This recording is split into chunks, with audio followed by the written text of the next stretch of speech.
திரைப்பட இயக்குனர் தனிப்புரா ஞானம் பீரிஸ் பிரான்சில் காலமானார் என்ற செய்தி திரைப்பட துறை சம்பந்தப்பட்டவர்களுக்கும் இந்த கலைத்துறையிலே தொடர்ந்து பயணிப்பவர்களுக்கும் ஒரு சோகமான ஒரு செய்தியாக வந்திருக்கின்றது. 1980 ஆண்டு காலப்பகுதியில் ஐரோப்பா ரீதியிலே தமிழர்கள் மிகவும் சொற்பமாக வாழ்ந்த காலப்பகுதி. பிரான்சிலும் அவ்வாறு இருந்த காலப்பகுதியில் மிக துணிச்சலாக எங்களுடைய ஈழ சினிமாவை நேசித்து இங்கே இருந்த அந்த சொற்ப கலைஞர்களை வைத்து தனிப்புரா என்ற திரைப்படத்தை எடுத்து வெளியிட்ட பெருமைக்குரிய ஒரு திரைப்பட முன்னோடியாக, ஒரு தலைமகனாக அவரை நான் பார்க்கின்றேன். எங்களுக்கெல்லாம் வித்திட்டவர், எங்களால் முடியுமென்று அன்றைய நாட்களிலே செய்து காட்டியவர்.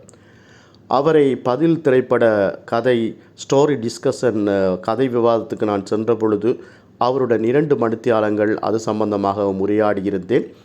அப்பொழுது நான் அவரிடம் நீங்கள் திரைப்படம் எடுத்த விஷயங்களை கேட்ட பொழுது அவர் படத்தொகுப்பு செய்த விதங்கள், கலைஞர்களை ஒருங்கிணைத்த சுவாரஸ்யமான விஷயங்கள், அவர்கள் எவ்வளவு தொழில்நுட்பமில்லாத காலப்பகுதியில் தாங்கள் கஷ்டப்பட்டார்கள் என்ற அந்த விடயங்களை எல்லாம் என்னோடு பகிர்ந்து கொண்டார்.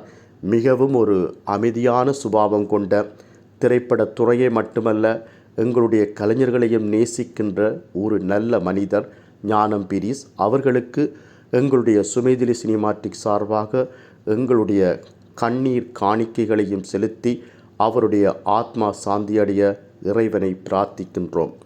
கலைஞர்கள் மறைகின்ற பொழுது கலை வடிவங்களால் அவர்கள் எங்கள் மத்தியில் வாழ்ந்து கொண்டிருப்பார்கள். அவ்வாறே ஞானம் பீரிஸ் அவர்களும் தன்னுடைய திரைப்படங்கள் மூலமாக எங்களோடு எப்போதும் ஒரு நினைவாக, ஒரு அற்புதமான இயக்குனராக எங்கள் மத்தியில் வாழ்ந்து கொண்டிருப்பார் என்பதே திண்ணம். மீண்டும் மீண்டும் அன்னாரது ஆத்மா சாந்தியடைய இறைவனை பிரார்த்தனை செய்து கண்ணீர் அஞ்சலிகளையும் செலுத்துகின்றோம்.